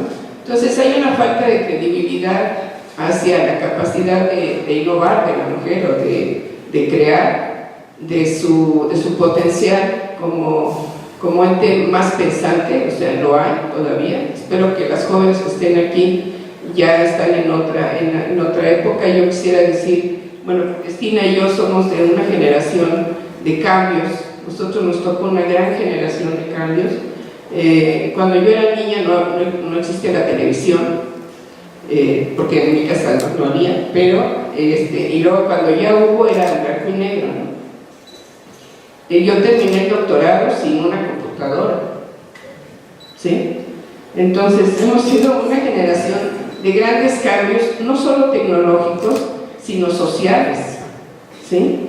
En México pues, nos tocó el 68, somos creo que de las que estamos aquí las únicas que nos tocó el 68 aquí en la universidad. Entonces somos una generación de cambios, somos una generación de impulso y de respeto a la mujer. Creo que eso ha apoyado a que veamos que si hay una barrera, pues hay que brincarla, ahí viene otra barrera, hay que brincarla, y eso es lo que ha sido nuestro avance, ¿no? Todo lo que he mencionado no lo voy a repetir, la poca reconocimiento que tenemos en México hacia el mexicano y mucho menos a la mexicana, ¿sí? Si va adelante, quién sabe por qué habrá sido, y mejor le jalamos la patita y que se quede por abajo. Esto es cierto, desgraciadamente. Yo espero que ya las nuevas generaciones tengan un mayor respeto por sí mismas y por los caballeros, desde luego, y la credibilidad. La credibilidad es fundamental. Entonces, primero la credibilidad en la universidad y después la credibilidad en el ámbito productivo. Ahí viene otra barrera, ¿sí? Ahí viene otra barrera muy importante. Entonces, pues es un poco compartir la evolución que generación como la nuestra ha tenido y que creo que estamos dejando el ámbito de la posición, el empoderamiento, por llamarlo de alguna manera, de la mujer un poquito más arriba hoy en día, ¿no? Pues definitivamente, o sea, no es cuestión de género, ¿no? O sea, estamos a la par. Yo creo que es una cuestión definitivamente cultural. Como bien señalan ellas, estamos viviendo afortunadamente otros tiempos con cosas muy positivas. Toda esta cuestión de liberación femenina pues, nos ha dado grandes elementos desde poder decidir si queremos tener hijos o no. Eso, un cambio dramático, ¿no? Pero también esa liberación femenina en donde se nos ha entendido a la mujer, pues ahora pues ya es creativa, creadora, innovadora, ya tienes un trabajo remunerado, trabajas afuera y trabajas adentro, ¿no? O sea, mi tesis es que este tema de liberación femenina eventualmente lo inventó un misógino, en donde nosotros como mujeres lo tomamos, pero entonces tomamos todas esas ventajas que nos dan, como el decidir si queremos tener hijos. Insisto que es algo importantísimo, el decidir si queremos ir a la universidad, estudiar, incorporarnos, decir, no te olvides que la ropa está esperándote, ¿no? O sea, la plancha también, la cocina también. Entonces, sí es una cuestión de cultura. A mí me llamaba mucho la atención cuando me incorporé a la UNAM, a diferencia de Cristina y Elena, no estaba en un laboratorio, sino en este centro dedicado a fomentar la transferencia y vinculación en los 80s, principios de los 90s, y me llamaba la atención que el grupo de gestores, o sea, el equivalente a Candy que está aquí motivándolos, eran hombres. Las juntas donde íbamos a tocar la puerta para la tecnología de la doctora Casas o de cualquier otro, eran hombres, hombres, hombres, hombres y su servidora, ¿no? Entonces, recuerdo muchísimo el caso donde decían, oye, pues fulanito de tal nos citó para ver tal proyecto. Sí, pero yo creo que la invitación iba para mí porque nada más te invitaron a ti. No, sí, vamos. Bueno, ¿cuál es la dirección? Pues Insurgente Sur XXX, ¿no? Entonces va manejando y ¿estás seguro que aquí nos citaron? Sí, ¿por qué? Porque ese es un restaurante donde dice jueves de chicas de playeras mojadas. ¡No! Sí, llegamos efectivamente, ¿sí? O sea, reunidos con quien íbamos a negociar y pues yo como en un rinconcito, porque pues, era mejor era la mesera con el escote al ombligo, y decir, ¿qué vamos? ¿No? ¿Cómo vamos a negociar aquí? afortunadamente ha cambiado, ¿no? La directora de vinculación, transferencia, etcétera, ahora es una doctora, la doctora Soberón, ¿no? Ya hay más mujeres en estas mesas de negociación, ya las juntas no se hacen pues en un restaurante con camisetas mojadas, ¿no? Entonces creo que nos han tomado más en serio y pues esperemos que todo esto vaya por el mejor camino posible. Y yo les diría que al revés, ¿no? Yo soy de otra generación donde para mí ya es súper normal. Entonces cuando llego a enfrentarme, y sobre todo en agro, ¿no? Que son muchísimos hombres, será, no, pues está don Pedro Nopal y la señorita. La señorita es doctora, es directora y es cabacha. A ver, ¿no? Pero creo que ya es más fácil, incluso para mi generación, poder reprochar esas cosas, ¿no? Que antes no era tampoco tan bien visto, ¿no? Pero bueno, algo importante que quiero poner sobre la mesa para Cristina y Elena es que los análisis de la OCDE, de la Organización Mundial de la Propiedad Intelectual, muestran que en el 2015 menos de un tercio de las patentes fueron presentadas por inventoras, pero en realidad un tercio es muchísimo comparado con el año 95, donde solo el 17% eran patentes solicitadas por inventores, ¿ok? Ustedes dos, como mujeres inventoras, han desarrollado patentes que sí están resolviendo un problema en el sector salud específicamente. Entonces mi pregunta para las dos es, ¿cuándo fue la primera vez que conocieron sobre este problema que están resolviendo y cómo se les ocurrió, se dieron cuenta que ustedes eran alguien que podía ayudar a solucionar este problema que detectaron dentro del sector salud? Esa es la más viejita. Bueno, realmente cuando decidí encaminarme hacia este tipo de desarrollos que realizo en los últimos años, pues es difícil decirlo. O sea, yo les decía, yo quería ser veterinaria, luego bióloga, y luego tuve un profesor de química maravilloso en la secundaria y me abrió los ojos a decir, bueno, es que eso te permite saber de qué está hecho todo, conocer cómo se formó todo, la vida, las piedras, los planetas, ¿no? Entonces no lo dudé y entré a la Facultad de Química, a pesar del profesor que tuve en la preparatoria, ¿sí? Y bueno, en la carrera me pareció, todas las materias me gustaban, todo me parecía maravilloso, entonces fue difícil decidirse. Después sucedió un cambio de planes de estudio, después de la huelga de 66, y pues se crearon materias nuevas y me invitaron a dar un laboratorio de una materia que yo no había cursado. Entonces los profesores de teoría me invitaron y digo, pues no sé nada, me dijeron, ponte a estudiar, y dije, pues sí, ¿verdad? Entonces, así fue la verdad, en la cafetería con una torta enfrente, y me puse a estudiar y pues me gustó tanto ese campo de trabajo que es en el que he elaborado desde entonces. Ya hice mi doctorado en química inorgánica y en aquella época se le dio el premio Nobel a Jeffrey Wilkinson en 1973, cuando yo ya estaba haciendo mi doctorado en Edimburgo, y se encaminaba todo el trabajo de química de coordinación hacia la catálisis homogénea, mejorar los procesos productivos en la industria, y había una vetita así pequeña que hablaba de los metales en los sistemas vivos. Entonces, aunque yo trabajé un poco en el otro campo, seguí estudiando porque eso nunca hay que dejar de estudiar, y aquí ya empecé a meterme en la cuestión de la función de metales en sistemas vivos y por ende pues en los metales en medicina. Ese fue mi camino, pero en el camino hice bioplásticos, hice un montón de cosas, ¿no? Polímeros, geles, los químicos somos en eso muy inquietos, ¿no? Entonces, ¿y cómo me llevé a desarrollar ya pues cáncer? Uno, porque en esas épocas, en los 70s, fue el boom del cáncer. Fue cuando empezó a incrementarse el nivel de vida, los años de vida de las personas, y empezó a haber más cáncer. Entonces surgió esto como importante. Desgraciadamente mi madre le da cáncer y entonces con más ahínco me dediqué a eso. Bueno, esta es una pregunta necesito una silla.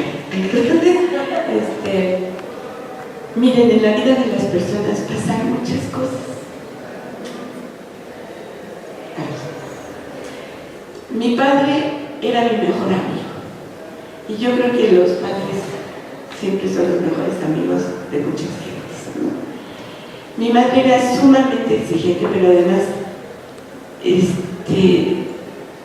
pues como que no quería tomarse la molestia de mantenernos mucho tiempo, ¿no? Éramos 3 y ya quería deshacerse de nosotros. Entonces mi mamá decía, tú sirves para maestra y ya, te vas, ¿eh? Pero mi papá me dijo, ¿qué quieres estudiar? Pues yo quería ser astrónoma. Entonces entré a esta facultad para ser astrónoma, porque astronauta pues no había en México, pero de buena gana me voy. ¿Sí? En serio. Pero bueno, estudié astronomía en primer año. Me di cuenta, yo tenía un novio que era matemático y llevaba 6 materias. Y los astrónomos llevábamos 14 en la Facultad de Ciencias, la facultad más difícil del mundo. Oigan, era demasiado. Entonces me quedé en física. Yo ya no me llevé 12 materias, ¿no? Bueno, me encantó la física, me encantó, me emocionó mucho. Siguió la vida y mi padre, arqueólogo, Roma Piñachán, se iba a muchas pirámides y cosas así, van a ver su nombre porque trabajó todo México. Y él siempre nos entusiasmó mucho por la ciencia. Y de repente, en una pirámide se cae el techo con él encima, ¿verdad? Queda parapléjico. Y en ese momento me sentí la mujer más inútil del mundo. Yo podía saber mucha física, estaba trabajando en física cuántica experimental, no servía para nada, ni siquiera le entendía al médico. Entonces el médico me hablaba de, tienen que hacer esto y esto y esto. Perdón, pero no. Entonces tenía que quedarme a estudiar, me metía con los médicos a estudiar. A mí me tocaba cuidarlo 2 o 3 noches por semana, entonces pues aprovechaba, estaba dormido, iba a estudiar con los médicos, empecé a aprender muchas cosas, me empezó a gustar mucho la física médica. Abrí en esta facultad la materia de física médica, ¿sí? Escribí 2 libritos de física médica y después llegó aquí un señorcito que venía como físico médico de Inglaterra y entonces me hicieron hablar, ¿sí? Bueno, yo no podía ayudar a mi papá, aún con muchas de las cosas que sabía, ya podía ver una radiografía y medio entenderla, ¿no? Pero tampoco lo podía ayudar. Entonces decidí dedicarme a biomateriales. Yo era investigadora en el Instituto de Física. Pues dejé todo. Y entonces todo el mundo se me echó encima porque biomateriales no debe estar en el Instituto de Física. Yo no creo que no deba estar en ningún lado. O sea, a todos nos concierne la salud de nosotros. A todos nos concierne todo lo que tenemos que ver con respecto a nuestro buen desempeño, ¿sí? Entonces pensé que podía ser en cualquier instituto. El entonces director, que era Yacamán, me dijo, tienes 3 días para irte de aquí o te saco. No, pues ni me sacas ni me voy en 3 días. Digo, déjame empezar a dónde me voy, ¿no? Llegó el doctor Torres a dar una conferencia allá y, oye, me voy contigo, pero ¿a qué te vas? Pues biomateriales, ahí tampoco se hacen materiales, ¿no? Bueno, ¿qué tal si empezamos con Sinalco? Lo convencí, ¿sí? Vente para acá con nosotros y empiezas con Sinalco, ¿sí? Híjole, tuve que estudiar biología, medicina, un montonal de cosas que eran dificilísimas para mí, de verdad. No crean que tengo gran capacidad, pero la verdad, honestamente, era por necesidad. Yo necesitaba entender qué necesitaba mi padre para salir adelante. Bueno, me dediqué a biomateriales. siendo la única en biomateriales en el instituto. Bueno, no, ya se unieron como 2 o 3 viejitos, pero se unieron muy viejitos entonces. Bueno, ya ni modo. Pero sí se están haciendo biomateriales. He trabajado muchísimo, pero la vida nos va cambiando las circunstancias. De repente uno dice, bueno, ¿y para qué estudio tanto si no se lleva esto a una aplicación? Yo estaba muy cómoda, se los prometo que estaba muy cómoda en mi laboratorio trabajando con mis alumnos, y de repente toda una generación se queda sin trabajo.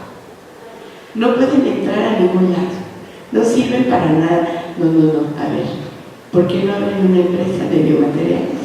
¿No? Entonces se abrió una empresa de biomateriales.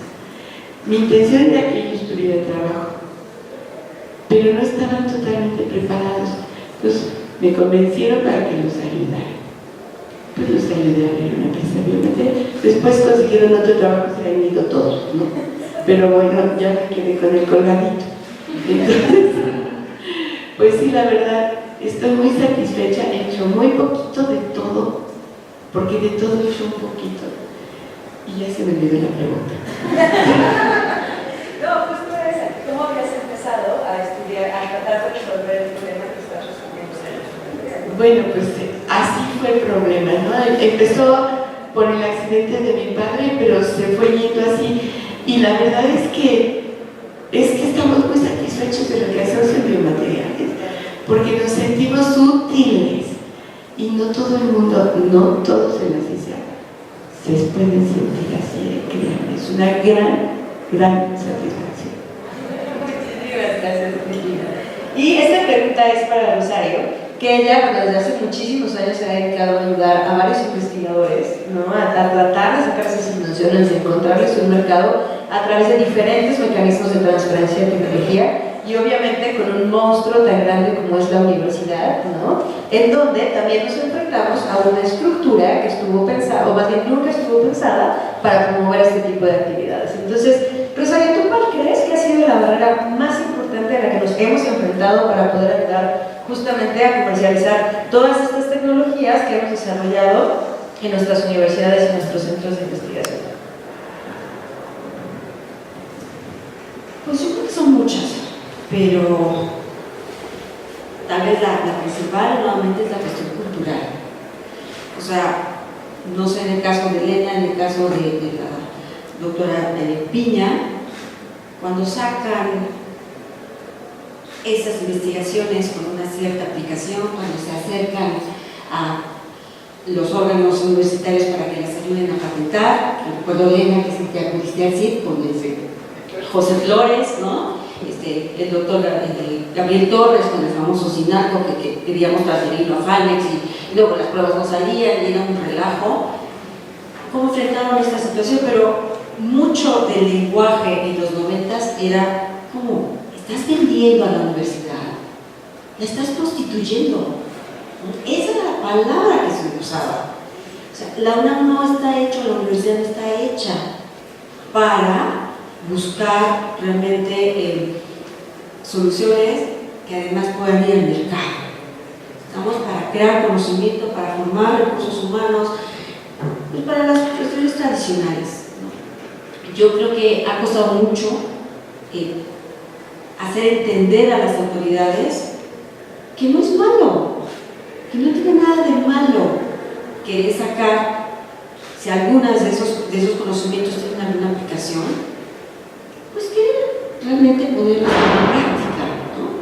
Como bien lo señalamos, o sea, qué orgullo decir, pues la leche deslactosada, hecha en UNAM, el biomaterial de la doctora Piña, que además, hasta donde me quedé, estaba como regenerando el hueso y demás, hecho en UNAM, el fármaco anticancerígeno, hecho en UNAM, el fármaco para regeneración de tejido de hígado de la doctora Chagoya, hecho en UNAM. Hay necesidades reales. Entonces, ¿qué tiene de malo que con base en el conocimiento básico que se genera en la UNAM demos unos pasos adicionales para poder concretar la innovación y que llegue al mercado? Por nosotros, porque han hecho empresas, o porque alguien más tiene los medios para realmente poder poner al alcance de todos nosotros un producto que puede resolver una necesidad. Sí, totalmente de acuerdo. Y yo creo que también, y lo decía, yo sí creo que es algo generacional, ¿no? También poco a poco los mercados están cambiando, nos estamos dando cuenta de otra manera en la que hacemos las cosas, y eso está abriendo un poco más de puertas, ¿no? Y bueno, no hay tantos datos actualizados, pero sí creo también que el número de estudiantes graduados de maestría y posgrado ha aumentado en relación a género, ¿no? Pero además tener deficiencia terminal, lo cual tampoco sé si es bueno o malo, por lo que les decía, tampoco es que estemos generando empleos para estudiantes de posgrado, ¿no? Pero pensando en eso, ¿cuál creen ustedes que debe ser la labor fundamental que nuestra generación, más bien la que viene incluso detrás de mi generación, ¿no? En la que se debe enfocar para que cada vez podamos disminuir esta brecha entre la manera en la que se percibe no solo a la mujer, sino a un científico como un innovador? ¿Cuál debería ser esa labor fundamental que nosotros empecemos como a promover dentro de nuestras instituciones para que esa brecha se vaya disminuyendo?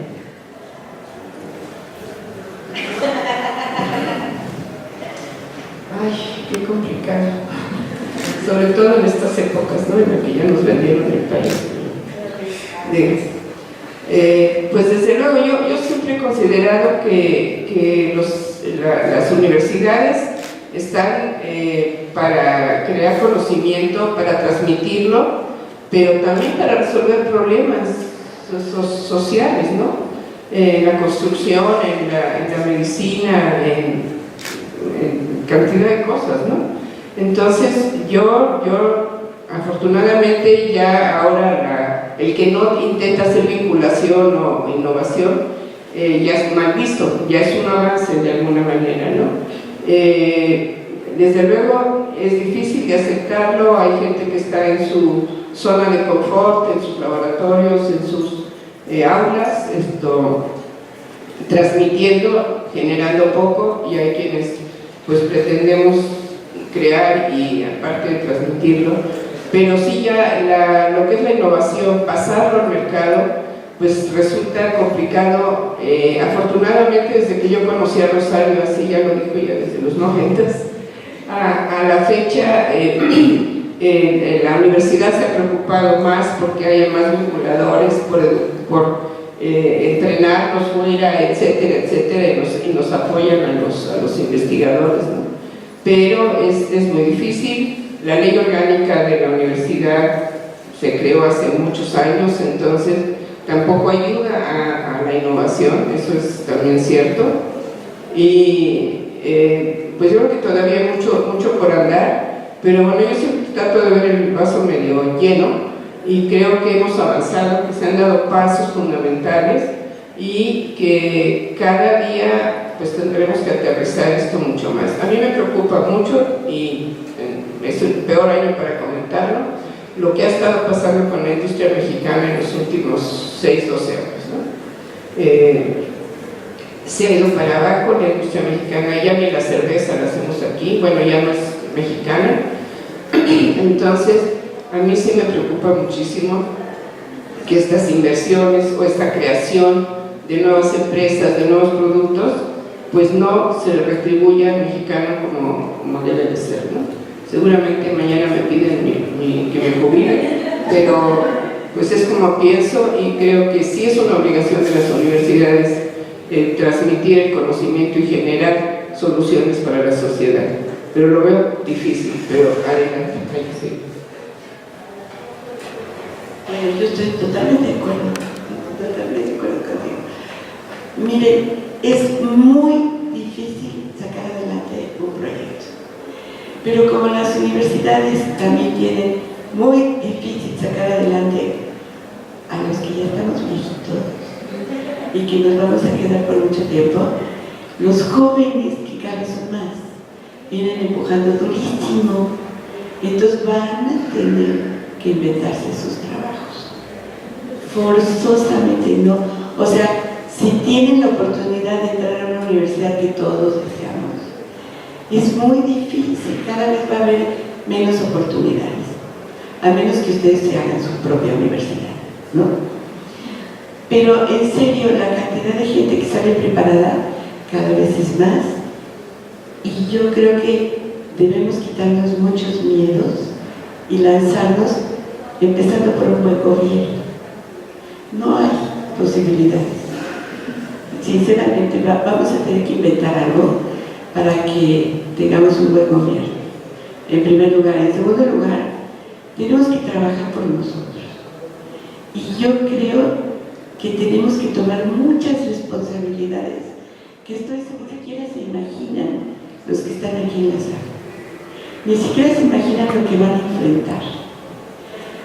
Cada vez los jóvenes preparados, tienen hijos más tarde en su vida. Pero los jóvenes que no están preparados se reproducen como conejos. ¿Sí? De verdad es impresionante porque ustedes salen de CEU y tienen que librar una selva de gente. Todos estamos peleando por la comida, ¿no? Y hay mucho talento, pero no hay muchas oportunidades. Esto que decías tú, sí, la verdad es que a mí se me hace muy cuesta arriba para un joven ahorita decir voy a tener un trabajo de científico en algún lado. Todos estamos a tope y ¿saben qué? Nuestro trabajo queda siempre en segundo lugar, porque no hay empresas que se lancen a sacarle provecho a ese trabajo de los científicos mexicanos. Y lo que es peor, los científicos mexicanos, la mayoría ni modo, porque así es la moda, trabajamos para la internacionalización.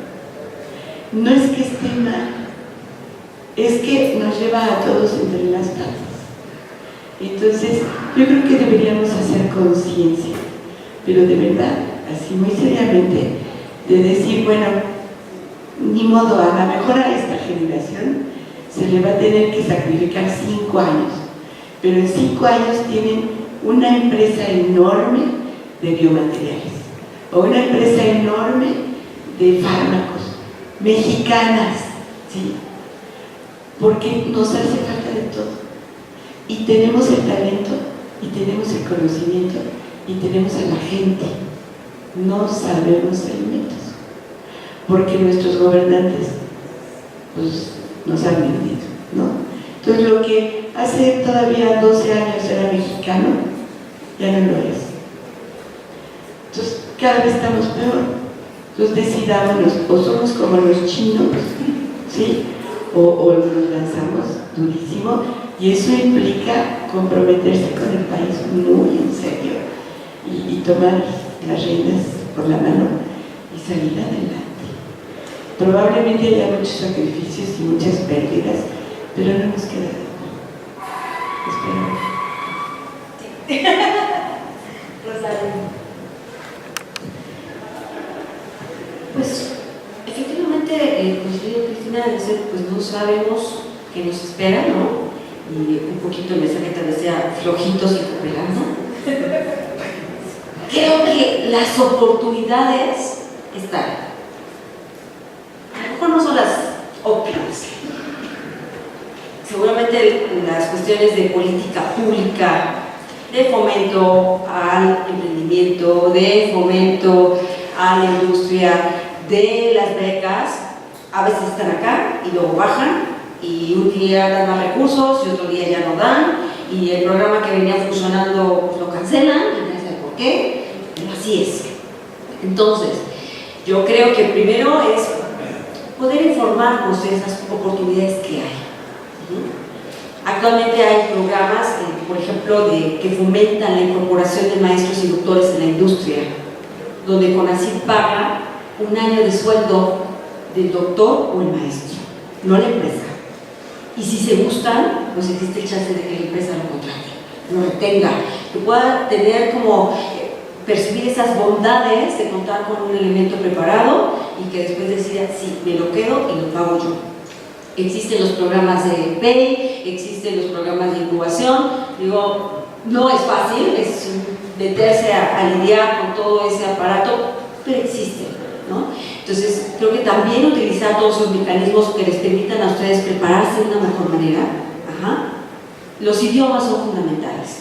Y ahora tienen las unidades de la UNAM en San Antonio, Texas, en Ottawa, creo que en Londres hay una, ¿no? Donde los cursos de inmersión para aprender idioma, pues, creo que es lo mejor, ¿no? Y el otro elemento que yo creo que ustedes tienen que considerar es la multidisciplina, ¿no? Eso de que pues soy química y no me codeo con los demás, pues no. Soy física y no tengo nada que ver, no. En el tema de biomateriales, ya lo señaló Cristina, pues sí, un poco de física, un poco de medicina, de muchas cosas. Entonces yo creo que el poder abrir los ojos y decir, sí, soy biólogo, pero pues hay oportunidades en otras áreas, en otros entes, también nos abre mucho esa perspectiva que tendríamos en este momento de decir, los psicólogos tienen que cooperar con los biólogos, con los químicos, con los ingenieros, porque los problemas no son solamente lineales, sino competen a varias disciplinas. Es como el debate, ya se acabó. Sí. Voy a comentar esto que es maravilloso lo que acaba de decir Rosario. O sea, yo les platiqué mi historia, quería ser veterinaria. Bueno, fui química, pero hoy en día yo estudio biología, bioquímica, biomedicina, genética, informática y el manejo de animales. O sea, de alguna manera volví un poco a todo aquello que me llamaba la atención. Y en el grupo que hemos desarrollado el trabajo de nosotros, hay biólogos, veterinarios, biomédicos, biólogos moleculares, y ahora que estamos escalando el producto ya para tratamiento y en la escala de clínica, pues tenemos también que ver a los ingenieros químicos y a los que saben de negocios. Entonces no se puede trabajar solo. O sea, la torre de marfil del loquito abajo en el desván de su casa no es cierto, ¿sí? Esto es absolutamente cierto y era una idea que se me había ido, por eso lo retomé. O sea, y por ejemplo, ver cómo, en el caso de desarrollo de fármacos, cómo evitar utilizar animalitos lo más posible, hacer modelos in vitro, hacer modelos que lastimen a menos animalitos, ¿no? Entonces, pues de alguna manera sí di la vuelta y estoy inmersa en todo lo que me ha gustado siempre. Claro. Y bueno, se nos acaba ya el tiempo y lo que me gustaría es abrir el micrófono por si alguien tiene una pregunta. Entonces tengamos tiempo de contestar una pregunta y ¿alguna pregunta, Laura?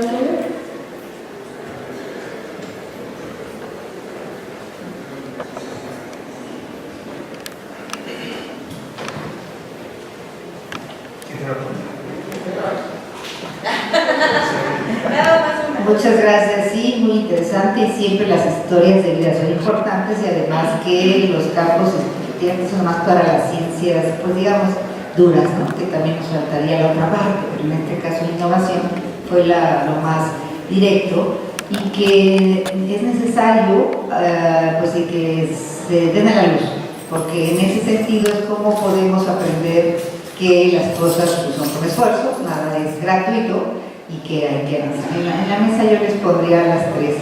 De todas estas historias interesantes, lo que afrontaron y pues se seguirá afrontando porque todavía no rompemos ese reto de llegar a la igualdad independientemente de la equidad y que pues todavía, independientemente también de que las mujeres están estudiando, ¿no? A nivel de la universidad tenemos una matrícula mayor de mujeres estudiando con los hombres y el mecanismo, digo, es una pregunta compleja en el sentido de mientras no cambie la cultura pues no podríamos cambiar más, pero con una palabra o una idea o pues en esto de los conceptos que nos manejaba nuestra primera ponente para que los auditorios están aquí, que se ha grabado,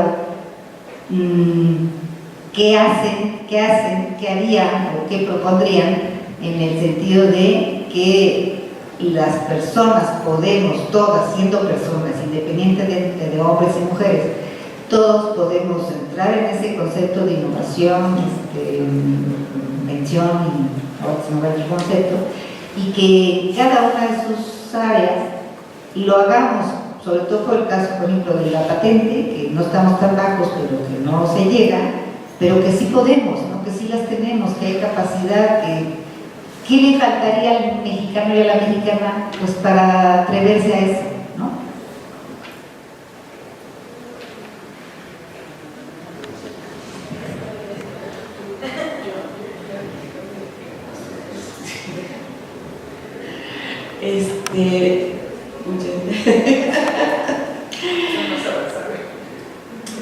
Mira, yo te voy a decir que es muy difícil sacar adelante un proyecto empresarial, pero es mucho más difícil sacar adelante un proyecto en el que tú digas, estoy haciendo, no sé, te voy a poner mi caso, biomateriales, y que nadie sepa qué es eso. Entonces lo primero que me dijeron es, díganos qué son biomateriales. Bueno, son materiales que se pueden introducir al cuerpo humano para ayudar, no para lo contrario, ¿no? En pocas palabras. Y entonces, quieres sacar un biomaterial adelante y te lo meten así, a huevo, a fármacos. Vienen las personas de la COFEPRIS y no entienden. Entonces lo catalogan como fármaco, hasta que les dije, bueno, cada 8 horas se le abre la herida, se quitan lo que le pusimos y le metemos otro, ¿sí? No, ¿verdad? No puede ser. Entonces empiezan a entender el problemita. Bueno, empezaron a entenderlo y apenas la empresa se constituyó en el 2004 por los muchachos que no tenían trabajo. Ha ido muy lentamente avanzando porque todo el mundo nos ponía piedras en el camino y nos siguen poniendo piedras en el camino.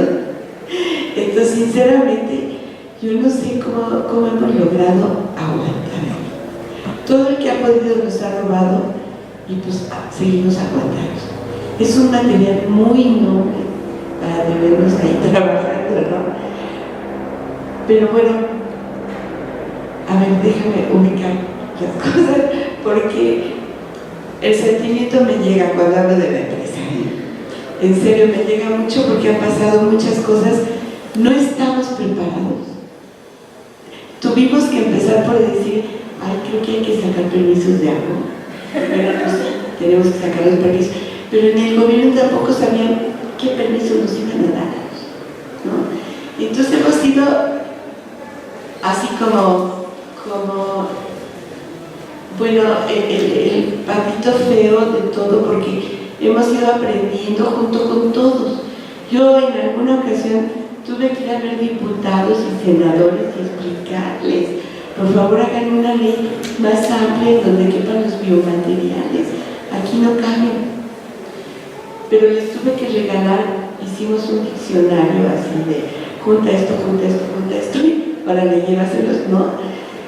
Pues alguna persona lo leyó, porque empezaron a darnos permiso para hacer cosas, ¿no?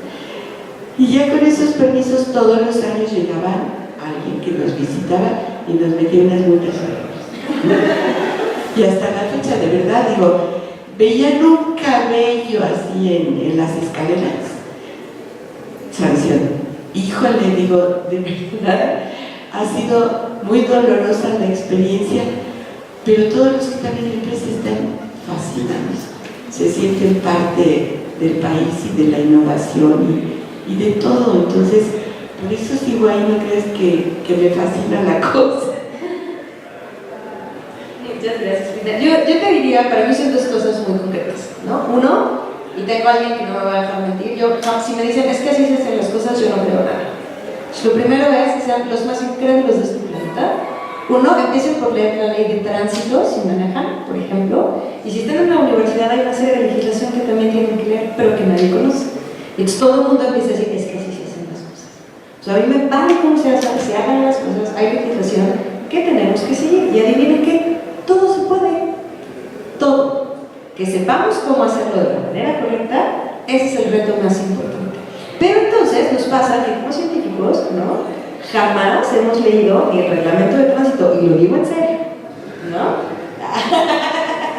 Pero a eso voy, o sea, más bien vamos a empezar a motivarnos para conocer cuáles son las maneras, cómo se puede hacer, a dejar de creer cada vez que alguien nos dice así se hacen las cosas, ¿no? Y agarrar nosotros, ese toro por los cuernos y decir, quiero hacer esto como sí, ¿no?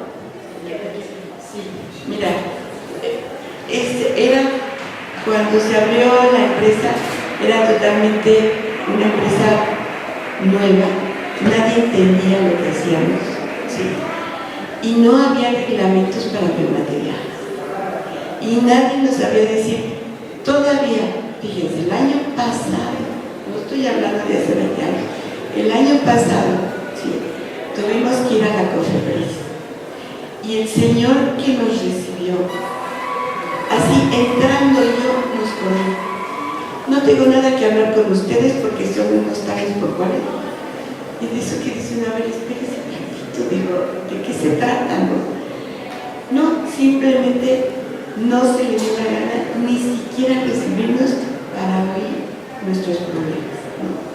Entonces, yo no creo que sea fácil nada, ni siquiera recibirse de licenciatura es fácil, ¿sí? Pero abrir una empresa nueva, de cosas que en México no son tradicionales, de verdad ha sido muy cuesta arriba, sobre todo porque nadie era pionero. La abrimos Carlos y yo, ningún otro profesionista quiso abrirla, ¿sí? Pues, ¿cuánto puede tener un alumno que no tiene trabajo? Pues lo que puso fue su trabajo. Empezamos por rentar una casita. Bueno, pues yo puse como 20,000 pesos y ahí se fue contando, ¿me entienden? De verdad fue muy cuesta arriba, por eso no quiero que se pierda, ha sido todo un logro. Pero en realidad nos falta mucho en México y nos falta mucho porque hasta ahorita son trabajos tradicionales. Yo sí los invito a abrir una empresa, de verdad, una empresa que nos haga falta en México, porque si no nos hace falta, pues entonces rápidamente se van a la quiebra.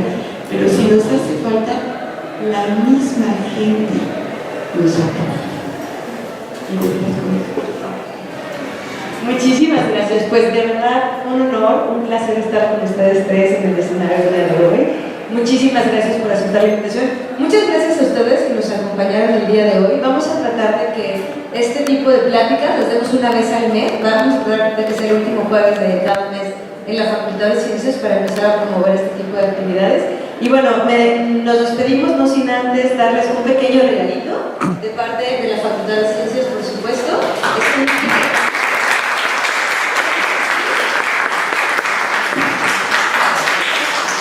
Y por supuesto, el aplauso de todos. Hay paquetes que tienen que salir corriendo y hay muchas manos levantadas. Con todo gusto, si ustedes nos pasan las preguntas, yo se las hago llegar y hacemos que les contesten las preguntas que tenían por ahí. ¿De acuerdo? Muchas gracias a todos.